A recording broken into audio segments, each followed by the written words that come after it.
Hi, everybody. Thanks for making it to the prestigious scholarship info session. We're going to do a panel discussion today with a few of our former winners. We have people to talk about the Goldwater Goldwater and Strauss. We don't have a recent winner for Beinecke, but I can certainly answer questions about that. So in case that's your area of interest, don't worry, I can still help you with that. But wanted to welcome you here. So just for a little bit of context, what are prestigious scholarships? They are very well-known regional, national, and international awards. They are usually quite generous, large award amounts, but they're not run by UCSD. Most often, we tend to nominate students towards these awards, and then they get considered at the national level or regional level.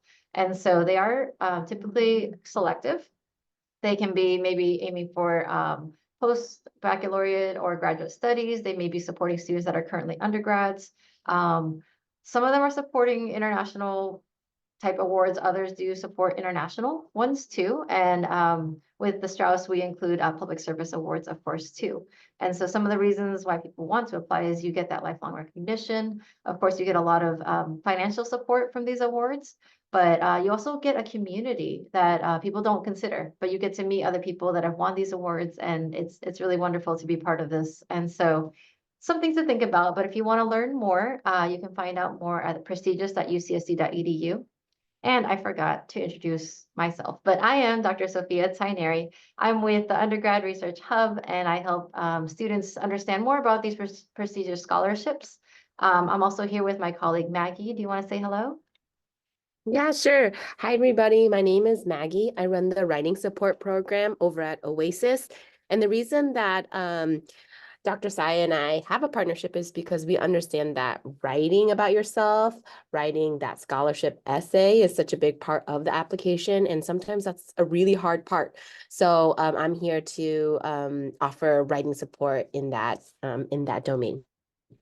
Perfect.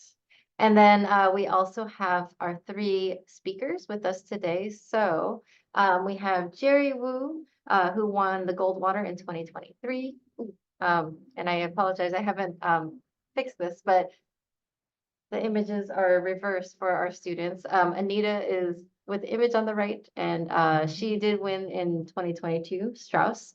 And Audrey Bogosian won Strauss in 2021. So apologies for the mix up in the images, but they are here with us as well. And so I'm going to actually stop sharing, and we're going to get started with our panel discussion. So I would like to invite any questions into the Q&A function here, not the chat, but the Q&A, so that we can answer them as we go along. But I wanted to start off with the various speakers. If you can introduce yourselves, a brief sentence or two about the award that you won, and then maybe a bit about your project that you worked on as well. And so we'll start with Jerry. Hi, hello. Can everybody hear me?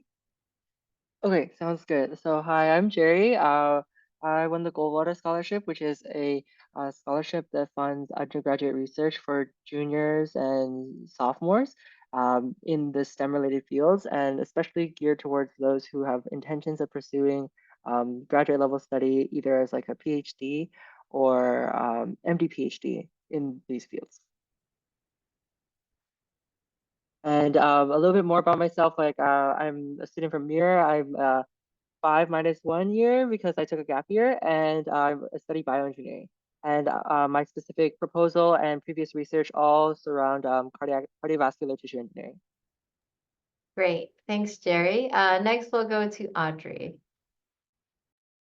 Hi, I'm Audrey. I'm actually a graduate. I'm currently in my gap year before going to medical school.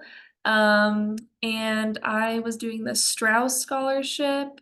It's an amazing scholarship. So you get a $15,000 grant to put on a public service project of your choice.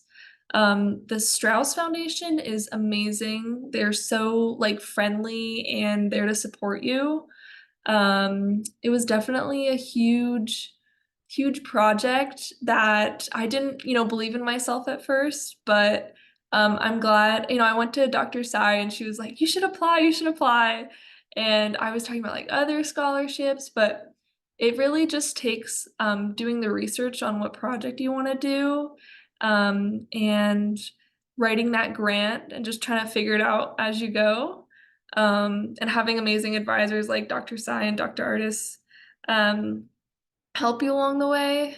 My project was health education. I call them edu-clinics in Armenian villages. I had previously gone to Armenia before. I'm Armenian, and I saw a lot of chronic illnesses in the country, and I wanted to provide a cheap and effective solution to reduce health disparities. So I thought of health education. And I had a really good nonprofit that I was working with. I knew him from church, so it worked out. He was the president of Paros Foundation, and they host a lot of developmental projects in Armenia. And he was a huge help for me to find the clinics to do the health education clinics in, and to train the nurses and kind of do some background cultural like research on how to approach the situation the best. And I think overall, like the Strauss scholarship really matured me professionally, because I realized that I can do this huge project, and I realized to reach out to other people for support. And I also I'm really now passionate about preventive medicine and health education. And it was a great experience. And I have Dr. Sai to thank for putting the two and two together, because I really didn't know what I was literally thinking of Goldwater when I was applying, and I was like, wait, I don't like research that much. So I'm glad she was like, no, do this one, do this one. It aligns with your interests more. So I really appreciate her for advising me over that. Great. Anita. Yeah, hi, my name's Anita. I am also a Strauss Scholar winner. And like Audrey said, it's a really great award. I really enjoyed my time doing it. And like she said, like I think it helped me not only within like the foundation's amazing, not just for the award, but also like they helped me apply for other scholarships. There's a lot of connections that you can build just from having like one scholarship, I think. I am also a graduate. I graduated last year, so I'm also in my gap year before starting med school next year. And my project for the Strauss was I used to work as a pharmacy technician, and I just really saw how many people have a hard time understanding their health insurance, using their health insurance effectively. So for my project, I started a nonprofit that basically provided health insurance education both within UCSD and within the San Diego community. Fantastic. Yeah, thank you all for at least giving a brief introduction to your projects. If people do have questions more specifically, please put them into the Q&A. But yeah, for each of you, can you tell us a little bit about the process that you utilized when you were applying? Like, did you have to track different parts of your application by like Excel, or do you have some other organizational way that you put everything together? Because there are so many pieces involved with a lot of these scholarships. What did you do to help yourself? And so I'll start with Audrey. To like track all of the process, I actually use Notion. It's this like online planner thing, and it's free through UCSD email, which is cool. And I really just had this calendar, and I put every little task that I needed to do. I had to push back a lot of tasks, and I had to break down a lot of tasks because they were really intimidating. But that was really how I did it. It was just a big calendar and a bunch of little notes. And I also it's funny, I would record my meetings with my advisor, and I would take notes on it. So I would like keep track of what I need to get done and what we talked about and what I need to change in like my health education curriculum. Yeah. That's really interesting. I've heard about Notion only just this past summer, so I feel like it's kind of built up a base. But yeah, sounds like a great organizational tool. Anita, how did you go about that? So I actually wouldn't recommend doing it the way I did it, because I didn't find out about the Strauss Award until I feel like maybe the end or the middle of December. I think I actually met Dr. Sai the first time during winter break. And I was surprised the office was still open. And back then, I think the award was due for our year in February. So mine was definitely a time crunch, and so I just had to put like a lot of time into working on it like nonstop because it is more work than I think it seems at first because it takes a long time to draft the proposal. Yeah, so for me, I think it was really just like I just like that was my focus. Luckily, I didn't have that many like workload in terms of classes that quarter, so I just kind of put everything into that.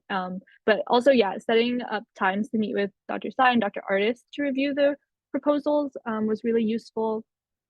So I think making sure you schedule those in so that you can take care of the revisions before you turn in the proposal as well.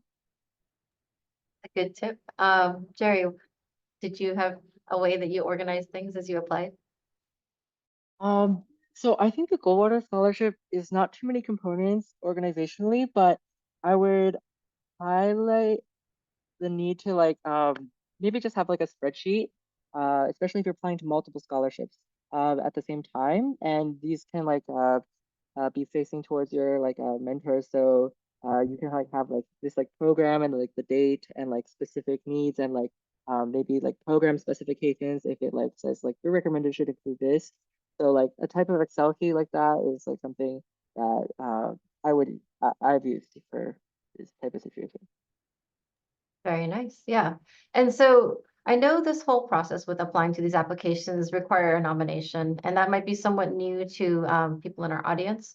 And so I wondered, how was that process for you going through the nomination? How did you work with me and Dr. Artis? And was it different than you expected, or was it more complicated? Was it hard? Was it easy? I'm just kind of curious what your experiences have been now that you've been through it, as a person that's hoping to be nominated from the campus. And Anita? Um, I would say that's something where it was just a matter of talking to Dr. Artist because the Strauss I think is pretty much he and Dr. Sai both I think do the nominations, and I did apply for some other ones where he also nominated me, and he's very transparent about it. I feel like he let me like I was able to ask like, oh, so how competitive is nomination from UCSD, and he's the one reading the application, and if he's giving you feedback, I think that definitely also really helps. So I guess it was kind of intimidating at first, like the idea of the nomination, but in reality, I think if you just schedule like the meeting with Dr. Artist, he does a really good job of explaining the process. No, I think I agree with that. Jerry, what was your experience like? So I was actually during my gap year and also the year before, I was also had some logistical issues with the Goldwater and trying to apply for it. So Dr. Artist was super helpful in like helping me like iron all those details out, and definitely met with him and emailed him a bunch of times to just clarify everything. And I would just especially recommend doing everything early and meeting Dr. Artist early. And also I had so much help from Dr. Tsai as well to like help look over essays as well during the same process. How about you, Audrey? Yeah, it went over really well. Your guys' office is so organized, and it was really easy to meet with him. And it was really nice. It was like, oh, I'm meeting with the person that's like choosing who to meet with or who to nominate. So it was really nice to be like his advice. And if he really said, oh, there's nothing else you can change, you're like, oh, it kind of gives you a peace of mind. So that was really nice to talk one-on-one with the person who's going to nominate you. Yeah, I find that working with Dr. Artis from an outsider's perspective, I'm not an applicant, but just I hear that students, I think, do enjoy that process with working with him. He gives a lot of good information and helps students think about what are they presenting. He wants them to put their best foot forward, right? He's not trying to eliminate you just because. He wants the best for every student that's applying, to support them as much as possible. So, if you can meet with him ahead of time before the deadline, that would be usually the most help. But even afterwards, I think students do communicate with him a little bit between the application deadline and the nomination date, because he is still considering, and there might be a little bit of meeting and figuring out things with letter writers and whatnot. But yeah, okay. So out of curiosity, I know Anita mentioned she started in December, which was a couple months ahead. How early did each of you start for Audrey and Jerry? Did you have to like compete with, of course, classes, but maybe other awards that you were thinking about at the same time? Was it just a lot to work with?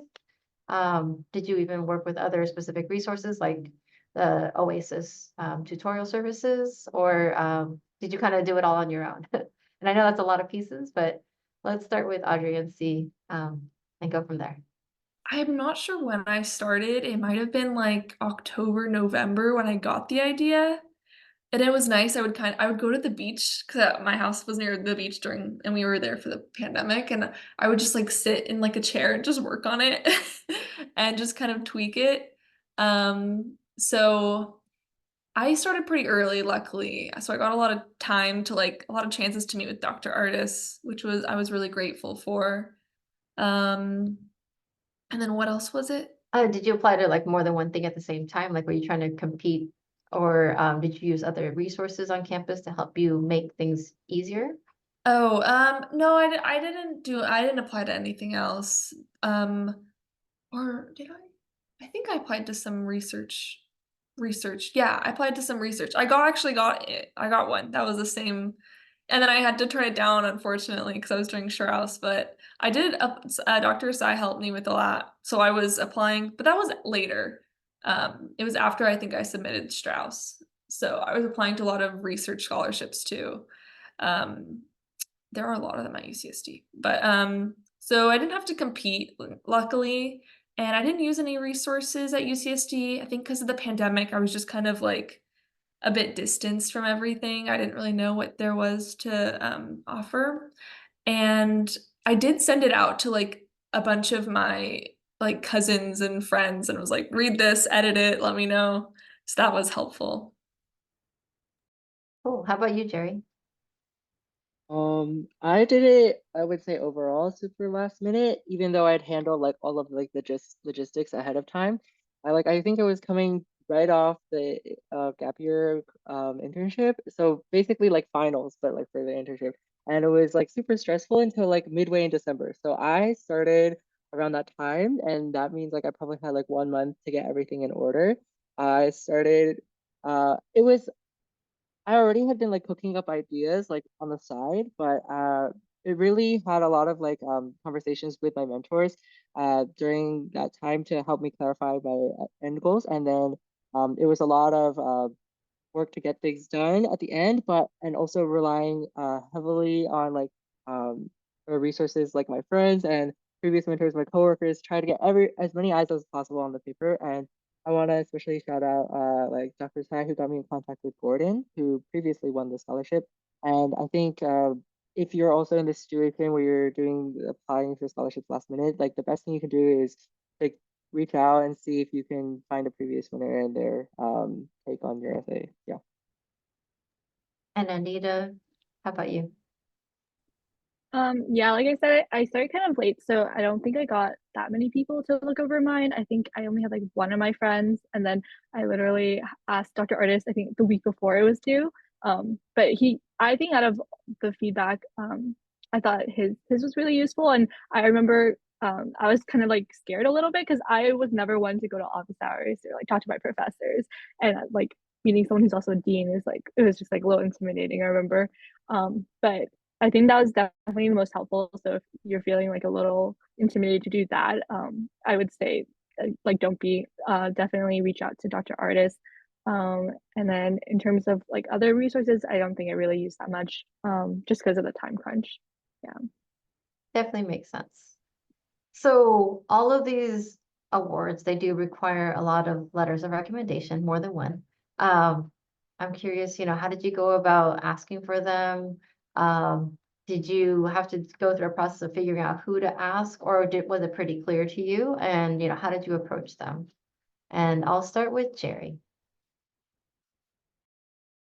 In terms of approaching letter writers, it was pretty clear for me the second time I went through this. So I didn't apply to it twice, but I was like lining up recommenders for the first time before I like canceled because I was ineligible to the internship. But in each situation, I had like two research advisors and then one teacher, and in terms of just asking them, I just sent them an email. Like um it doesn't hurt to like always ask. And Now, technically, with ChatGPT, it would be a lot easier to look over your essays for you. But it's more, I would just say that don't be afraid, and they will always have some like interplay between you and them, where they will be like, what do you want me to write? And then I'll be like, here's the actual like bullet points they want you to hit, and like this is like, and having that discussion is like probably the most important part, especially for Goldwater, which has that bullet point of what they want you to say, and specifically like in terms of delivery, they have a specific requirements for the letter recommender. Yeah. How about you, Anita? I don't remember who my letter writers were for Strauss and or how many there were.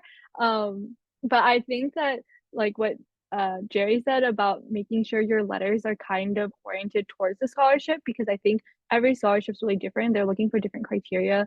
And so now after having some more experience applying for like various types of things, like right now at med school too, I think that's like definitely the most important is talking to your letter writers to make sure they're like gearing your letter towards the things that scholarship is looking for. And I would say sometimes like they may have strict criteria about like who can be your letter writer. And so I didn't have someone. And I think a lot of people are nervous about applying for things because they feel like they don't have a letter writer. And for those, one time I did reach out to a professor and I didn't know her that well at all, really. But she was very nice and willing to like hop on a Zoom call with me. So that's something I put in my email asking for the letter too. Like, oh, I would love to talk to you more about the project and like um, about the scholarship. And a lot of times I think like the faculty at UCSD, if that's who you're looking at, is like just so nice that they want to help you out. And so you can talk to them more if you're worried that's not going to be a very strong letter because you don't know them that well. I think if you start early enough, you can kind of build up a connection a little bit so that the letter is a little stronger. Sounds great. How about you, Audrey? Yeah, I definitely agree with Anita. Just find someone that's related to your project. I've done other like public service Armenia things in the past. So one of my letter writers was a woman that advised like my Gold Award project that was related to Armenians. And she's like the sweetest Armenian lady. So that might have helped me get the award. And then my second person was like the like doctor that was overseeing like a medical service trip to Armenia. So that was related. And then I think Strauss asked for a letter from the like nonprofit that I'm working with. So I submitted that one too. Um he actually like spelled my name with like an H. It's like the traditional Armenian way to spell like Bohosian. So I had to like email him, be like, can you change it? So I would definitely recommend like communicate and make sure everything is in order. Don't let anything like slip up. Just you'll regret it if you don't like mention anything. Yeah. Good advice. And actually, Maggie, I think you often have a lot of good advice regarding letter writers. Do you mind sharing a few of your thoughts? Yeah, I think this is like just going off of what everybody's saying, it is an intimidating step, right? Because like Anita brings up, like maybe you haven't built a rapport yet and there's just not that much time, or you don't know what they're gonna write, or there's like so many variables. And I think that Anita's absolutely right. There's the staff here is very much willing to help. And I know just being on the receiving end of a lot of folks who ask me for letter writers, what I really appreciate is like, this is what it's for. This is what I need you to say. Like just a very direct, like it might seem kind of rude. It all depends on the delivery, right? It's not like you're saying like, I want you to write this or that, but it's like, thank you so much for your time. I hope you had a good break or whatever time of the year it is. But then it's also like, I'm applying to this thing. I think it would be good for me for XYZ. This is how much time I have. And I'm reaching out to you because I think that intentionality really goes a long way. Because as, on the receiving end, I know it's just not a student randomly picking me to write something about them. Like it's intentional. There's a reason they asked me to write it.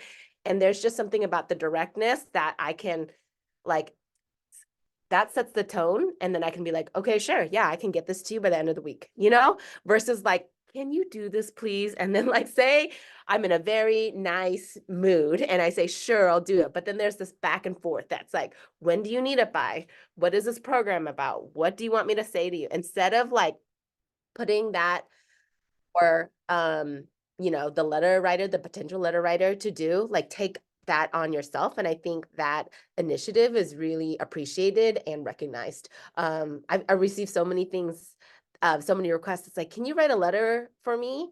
And I want to say yes to everybody, but like they worked with me 5 years ago. I'm not sure what they're doing. Is this grad school? Is this Teach for America? Is this, and like everybody is saying like to be really intentional about what it is that you want to say about yourself. And also, sorry, I do have, I didn't realize I had so much to say about this, but if you think about your application package as like pieces to like a holistic picture, like what do you want your letter writers? What does that reveal about you? What does your essay reveal about you? What does your transcript reveal about you? You don't want it to say the same thing every time. Like, oh, I'm working on this project. I'm working on this project. You want it to be like, this person's hardworking. This person's determined. And like, if you can kind of be really strategic, I think that's a really good word when it comes to applying for scholarships. Be strategic about what it is you're revealing about yourself so they see a full picture versus a flat 2D hey, this person's just, doing this project, but like, oh, they have a real passion for it because their ancestors are from Armenia. Oh, this person has worked in the pharmacy field already, even though she was just an undergrad. Oh, this, you know what I mean? Like picking, like being really like intentional about presenting like a very robust candidate. I think that really stands out. Right. And to just reiterate what Maggie was just saying, another way that I look at it is you are a 3D person, right? And so each of these letters add on a different facet and talk about, you as a particular type of applicant. And so, yeah, sometimes I've had students have one letter writer focus on their leadership, another one talk about their I can't think of a good adjective, but different ones that talk about different aspects of your background and your experience and your knowledge. You're willing to work as a team member. Those different things can be showcased by different letter writers. And so I think that that's something to think about. How do you choose them and even guide them by giving maybe some bullet points to help them write off of. So wonderful. Okay, lots of good advice around letter writers. So I want to look also because I know you're all winners. People think, oh my gosh, these people are so accomplished and they've worked so hard at these things. I don't know if I'm that kind of person, but I would love it if you guys can share a little bit about a time that you've applied to a scholarship and did not receive the award, because I think that it helps people get an understanding of this isn't just, oh my gosh, every time they just apply and they win everything. Oftentimes you do sometimes fail a little bit and you learn from that, but does anyone want to volunteer?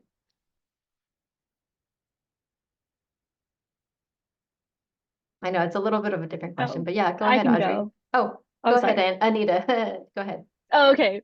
I was like, I would say I've applied to a lot of them, and so I think I actually was lucky in that Strauss was my first one that I really like applied for, and I got it. It was more after that that I applied to a bunch, and I don't know if that feels worse or better, but I would say like um yeah, it's definitely sometimes you also I think have to make a judgment about how many things to apply to, because I remember like you were talking about like having to balance it.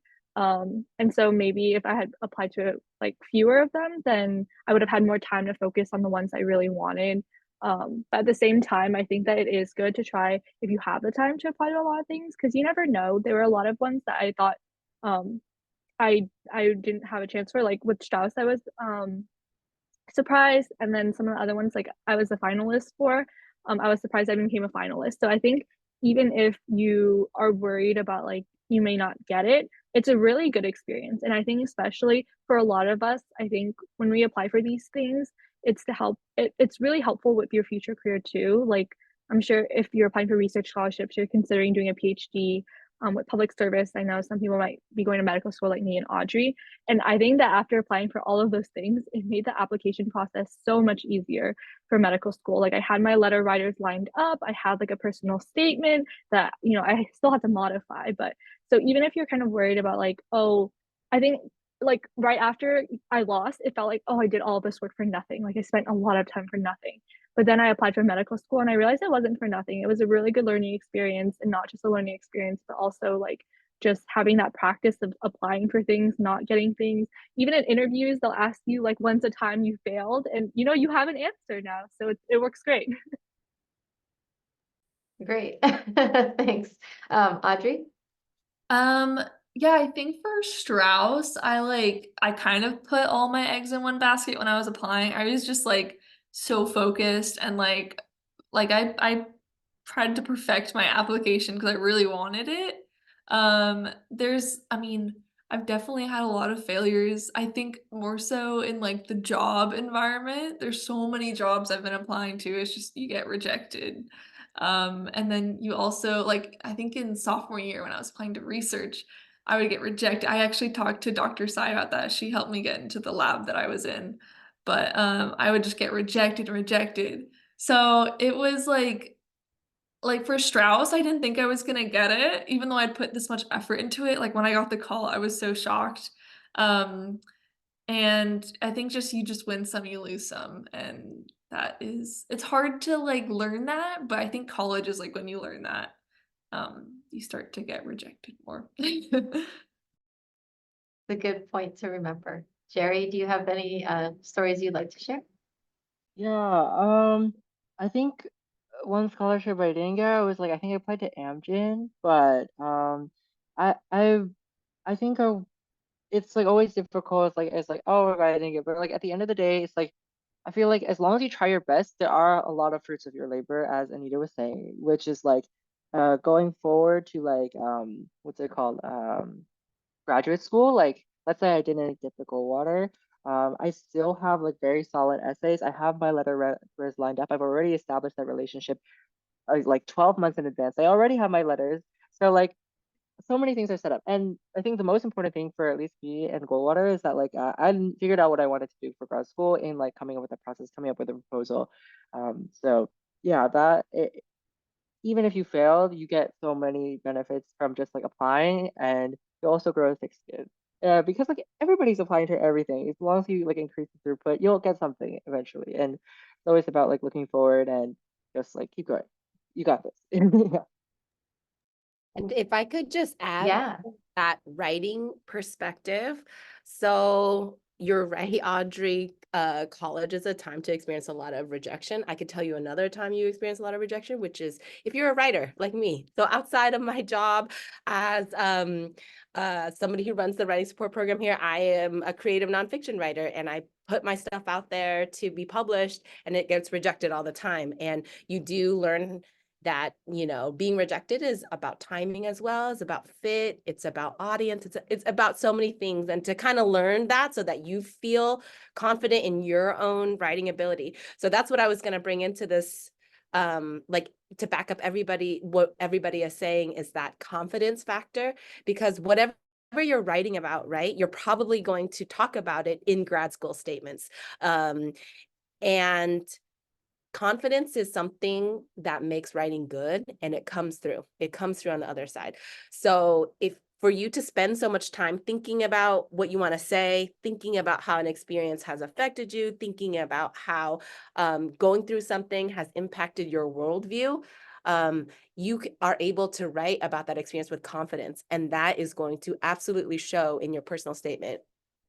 And maybe I put a little bit too much credit on this because I am a writer, but I absolutely believe the personal statement is something that has the capacity to make you stand out. Like you could have the best grades, you could have the best test scores, you could have all the experience, but it's the personal statement that really makes you stand out to people because it's storytelling, right? Storytelling is how people remember certain applicants. So the more time you spend with something in terms of writing, the more confidence you have, and that confidence does show through. Like obviously the first draft is not going to be as good as like 10 drafts later. And that might be the situation you're in. It's like, I've written about this thing like 3 or 4 times already. I know what I want to say about it. I know how I'm going to talk about it. And I think that is definitely a benefit, because a lot of students, from my experience, I see when they're applying to med school or law school or whatever, they just don't have the experience talking about themselves. And then that puts them in like a stress anxiety loop, because it's like, oh my gosh, I just don't know how to do this. Right. So I just wanted to commend everybody to also say too, like, this is definitely a plus. Thanks for all the advice and stories. And I know it's a little bit sometimes vulnerable sharing about times that didn't work out for you, but I think that it really helps others get a sense of this isn't just like, oh my gosh, these people that have had so many accomplishments all over their lives, there is ups and downs that go through it, and we all do experience it. So hopefully students feel more like they can see themselves in your shoes, that's what we're doing this for. So I'm curious, do you have any thoughts, each of you panelists, of like key success factors that you think helped you apply and ultimately get selected for some of these awards? Yeah, and I think I'll start with Audrey. Like, I think having a story and like a motivation of why I wanted to serve in Armenia, like do a public service project in Armenia, really helped. It showed that I was motivated to do it and I had the resources and the connections to do it. So I think finding like community or a location where you have a lot of connections to do your public service project is important. And I think my advisor was a huge support for my nonprofit and of course at UCSD. He really like made me understand what's gonna work there, what's not gonna work there. And then I think the success of being accepted really came from Dr. Artis. I remember he would tell me like, have you thought about this side of your project? Maybe you need to talk about that here. You need to explain, like, because some parts I didn't really think out too much, so I was like really vague in my proposal, and he was like, that you need to define that. You need to have a plan for that. So he helped me like iron out everything, even though things would change eventually. So yeah, I think those were 2 of the main things that helped me find success. How about you, Jerry? I think key success factors would be, uh, I guess. Oh, okay. I definitely also agree with the storytelling, the writing. You definitely, if you're proposing like a research scholarship, or you're just talking about your research, you need to frame like why it's important to you. Because like, sure, everybody can have the best idea, but like, why does it relate to you? And that will also make you stand out probably. So, I think for Goldwater specifically, I think there was like a one line or one paragraph where it says like, you can please feel free to add a first paragraph where it's like motivation. And originally I didn't do that because I'm like, I don't have space for that. I'm just gonna be technical. They'll appreciate I'm so technical. I got it right. But then I talked to Gordon, and he was able to share his recommendation or his essay with me. I was like, oh my god, this motivation like really makes it. So and I also wrote something that I believe also greatly strengthened my application. So that is totally something you should do. Another key success factor is like getting other people to read your things. You don't know what you're writing, and sometimes you could be vague in super some parts, and you don't even realize it. And or something's like so confusing, or there's another way of saying it, and just having other eyes on it is definitely the way to go. Yeah. Great. And what about Anita? Yeah, I think I definitely agree. Number one is your story, like having a reason why you want to do something. Because with Strauss, I think at least for me, like hearing you have like as part of the Strauss Scholarship, you hear about everyone's projects at the end of the year. And I think it's definitely surprising because some of them I would say are like very, very like niche issues, innovative. And I was like, oh, that's probably why they won, because it was like something no one had thought of. But other ones I think were not maybe so much as like very rare ideas, but it was very clear like they had such a good connection to why they want to do this and they were very passionate about it. So I think like having one or the other for Strauss is pretty important. For Strauss, I think also they care specifically about like technically the fundings for 1 year, but I remember meeting with Dr. Artis and him really saying that we want to show it's like a sustainable project. Like it can keep going even after the year, or you're going to keep it going after the 1 year. So incorporating that in your, like being able to show that in your proposal, I think was important for success. And then I think the last thing is just that with Strauss specifically, they give you so much independence. I think they basically just kind of give you the money, and then you're in charge for the rest of the year. They don't micromanage you at all. They don't like make sure you're using it or anything like that. So I think because they give you so much independence, it's really clear. It's really important that like you show that you have a very solid plan, especially because I think they require like a timeline. So I think that was also a really important part for success. Great. And actually, I want to take a minute to focus a little bit on Strauss because I know one other thing that has come up recently, last few years, is since the pandemic, they asked for a plan B. And so if you recall, at least if you can, tell us a little bit more about how you went about putting together your plan B in case, you weren't able to pull together your project the way you initially envisioned it. How did you consider an alternative way of implementing your plan? And I'll start with Audrey. Yeah, for my plan B, I kind of asked my advisor, like, oh, so like with the pandemic, what happens? And he was like, no problem, we'll figure it out. Like, we got people on the ground, we have, cell phones, we'll call them. So that made it really easy. I just typed up like, I think it was, I'll like Zoom with the families, and with the nurses, and yeah, that was pretty much it, because it was nice to have a nonprofit like on the ground and also in the US, so I could communicate with him and he could communicate with people on the ground and get things done. And luckily that we didn't have to do that. But I think when we did the end of the year like conference, there was someone that had to switch to virtual because they were in a school setting. So that's what I did. And how about you, Anita? I think mine was really easy to have the plan B just because it was like purely education. So it's kind of like switching college to Zoom classes. So that was kind of just what I wrote about for mine. Okay, well, I'm glad to hear that it wasn't too difficult to come up with something different that could still get across the same information and still make your project worthwhile putting together. But I think that it's important for students to think about, what do I do if this isn't possible, And the nice thing about Strauss is it can be as local or as international as you want it to be, and we can hear that even from our two speakers here because, yeah, Anita, you were here much more local at least, and Audrey went to Armenia. So yeah, I think Strauss is open to all kinds of projects, which is really great. All right, so another question I have is just, are you all thinking about applying to some other awards? I know you're applying to maybe med school or MD PhD programs or PhD programs, but besides that, are you thinking about other scholarships on the horizon in the near future? Jerry? So I applied to PhD last December. So there's a lot of scholarships that you can apply for. There's a lot on the page that Dr. Saya can talk about a lot. But I think one way you can go about it is that like a lot of programs will say on their website, we want you to pay for your own PhD. They don't say that, but they say like, these are some funding opportunities that you can apply for. And we would love if you could apply for it. And they give like the whole, like, there's like, and they will list like all of them for you. So you can deduce what's out there by looking at what they accept. So that's one strategy. I applied for NSF myself. Yeah. Great. How about Anita?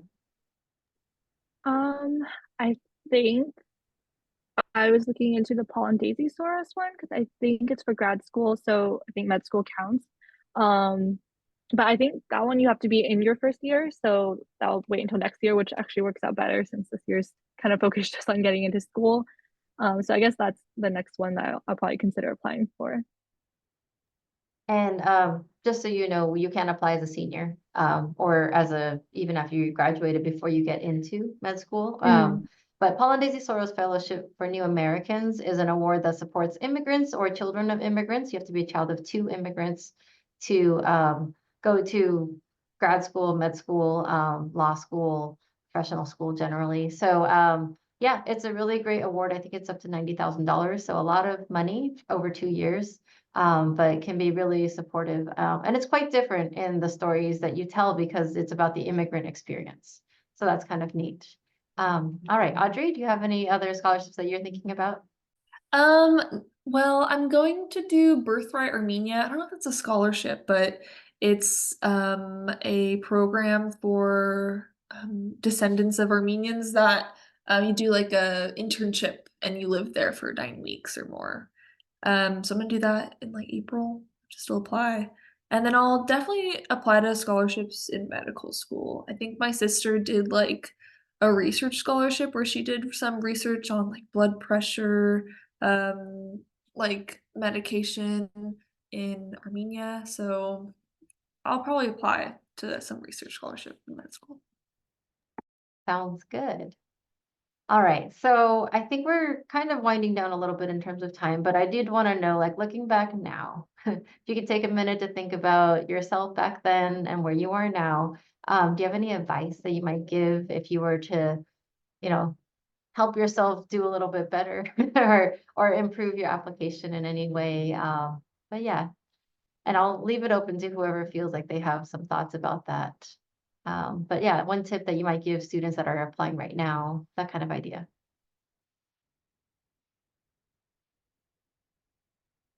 I would say for the application process, just reach out to as many advisors as you can. They will give you amazing advice that will polish your application. So that means Dr. Sai, Dr. Artis for the proposal, and then whoever you're working with, just try to find someone that can kind of take you under their wing. Um, and even family and friends looking over your proposal is important. Sounds great. Jerry or Anita, any advice you have? I would say just like for people who are applying for Goldwater, it's like maybe less than a week. So just like keep your cool. It's like okay. Your my essay changed like a lot during the last week even, so it's totally fine if you're making last minute changes. Just like keep going, and just because it's last minute doesn't mean not that you should start right now, but like definitely try, keep going. Yeah, and yeah, that's it. Just like keep your cool, make a list of what you need to do, get it done, and then send it out to people. And like, oh, another thing is like you can send it to them earlier, even though the draft is not like super complete. Because like if there are major red flags, you will get them like sussed out before, and that's all the better, right? So yeah, that's my advice. Sounds good. Anita? I think what I wish I knew is just how many scholarships there are.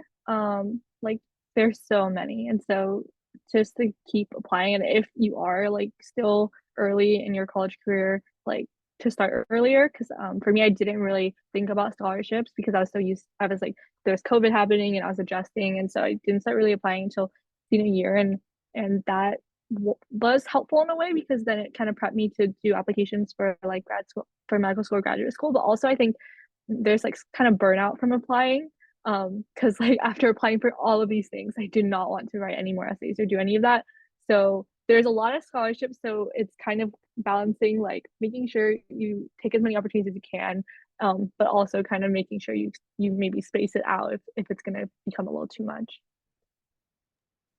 Sounds good. All right, so I did want to share just a little bit of last information on some slides again. And I think I'm screen sharing. Okay, so before I get to this slide, go back. Okay, yes. So just as a reminder for students applying for Goldwater, the application deadline, we did move it back a couple days, and I will be sending an announcement to all Goldwater applicants. It will be due on Monday instead of Friday, Monday the 15th, which is, I know, the holiday. So if you need a couple extra days, we'll give you that. And we will be nominating students by January 26th. So nothing to happen between the 15th and the 26th, but for applicants, that's the deadline, January 15th. For Strauss, I highlighted in orange just because sometimes I get questions from international students, can we apply? And Strauss is the one that you certainly can apply for as an international student or any citizenship status, actually. And it's for public service project funding. That deadline is this year, February 21st, 2024, a little typo there. And we will be nominating students by March 6th. So you'll find out by March 6th if you'll be one of our top 3 students. Goldwater, we get to nominate 5. And then Beinecke, it's for graduate study in arts, humanities, and social sciences.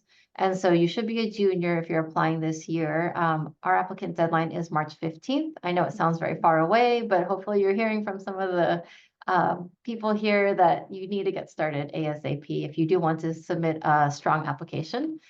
We get to nominate students by the 29th, but your deadline will be March 15th. And if you do have more information that you'd like to learn about just generally prestigious scholarships, we have a much larger list. We're just focusing on 3 that are due this spring. But Dr. Artis is the person that's been mentioned a few times here. He supports a lot of different applications. So they're listed here by Nikki, British Marshall, Goldwater, Mitchell, etc. And so you can email him. If you do want an appointment, connect with Mercedes Favors, his assistant, mfavors@ucsd.edu. And then in general, I'm always here. I'm here to support students if they're applying for prestigious scholarships, for advice, for reading through, for just talking through any nerves you might have, questions, last minute logistics, all of that. I'm happy to help. If you can't reach Dr. Artis or Mercedes, I can also be a conduit to help get a hold of them as well. So feel free to reach out if you have questions. One last thing is we are hosting our 4th and last workshop in this series, which will be the writing workshop coming up with Maggie. It's happening on the 25th of January from 3 to 4 p.m. This one is in person, so please note that. And it's planned to be in Student Center B in the large conference room. Student Center B, by the way, is kind of near Mandeville or Graffiti Art Park, in case you're curious as to where that random building is. It is not near Price Center or anything like that, but we are closer to the Graffiti Art Park and the original Student Center. So if you want to RSVP, we have the link, bit.ly RSVP scholarships. And so that's available. And then I think that's all we have specifically. Maggie, do you have anything you wanted to share? Yes. So first, there is a question in the Q&A, which is, where would we find the application for nominations? And then I just also wanted to add that I put this flyer in the chat for anybody who wants to download that. And then just a plug for the program that I run. I just heard many of the panelists saying, like, send out your proposal for your friends and family to read. That's where our program can come in. We have 16 highly trained peer writing tutors who are familiar with what it means to give writing advice, and they can tell you, like what Jerry was saying, like, oh, are there red flags here? Or this doesn't make sense, or I don't have enough context for this. You can make appointments with writing tutors who can be that person for you. Just read your stuff, read your essay, read your proposal, and tell you, like, give you readers' feedback. And I think that could be super helpful.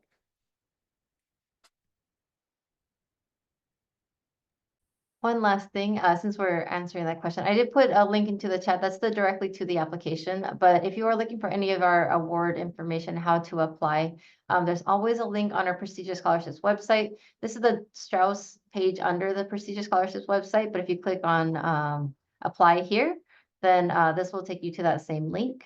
And so hopefully that will give you some guidance on how to find that. You can do the same for any of these scholarships listed here on the left. Just in the apply section. It's different from the Strauss website. This is the general one for the national application, but this one is to be considered here at the UCSD level. So if you are interested and curious, please do apply here and let me know if you have any additional questions. But thank you for checking with us on that. The same is for Beinecke. Actually, if people are interested in Beinecke, it's also on the same site. Goldwater has you apply directly on the Goldwater site. There's a login and everything. You put all your stuff in what's called a backpack. And so all those things are part of that application on the Goldwater site. But they are all linked off of our Prestigious Scholarships website. So if you have any questions, feel free to look there. Otherwise, I think we're doing pretty well on time. I appreciate all of our speakers and our guests. And so thank you all for being here, Jerry, Audrey, Anita, and then of course Maggie being a great partner. I'm again Dr. Sophia Taineri, and I look forward to helping you all with applications. Thanks again for being here. Take care.